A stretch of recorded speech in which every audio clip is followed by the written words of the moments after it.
Welcome to everyday geography आणि आजचा topic आहे दिल्लीमध्ये होणारं पोल्युशन.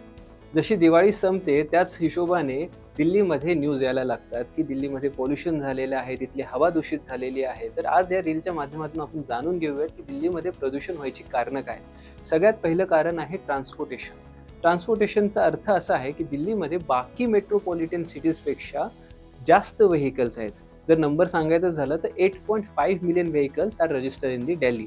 सेकंड रिझन आहे तिथे कन्स्ट्रक्शनल ॲक्टिव्हिटीज चालते, आजूबाजूला इन्फ्रास्ट्रक्चर आहेत, इंडस्ट्री आहेत, यामुळे तिथे पोल्युशनमध्ये वाढ होते. हेवी केमिकल्स, हेवी मेटल्स आणि हेवी पॉल्युटन्स तिथून बाहेर पडतात.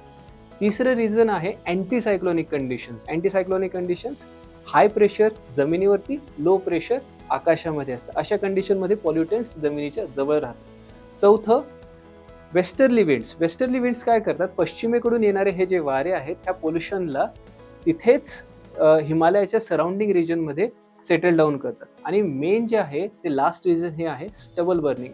स्टबल बर्निंगचा मराठी अर्थ घेतलं की पालापाचोळा जाळणं. हार्वेस्टिंग सीझन संपल्यानंतर पंजाब, हरियाणा आणि वेस्टर्न उत्तर प्रदेशचे हे जे राज्य आहेत तिथून जे शेतकरी त्यांचा जो पालापाचोळा असतो त्याला जाळतात आणि तो धूर वेस्टर्लीज मार्फत दिल्लीमध्ये जमा होतो.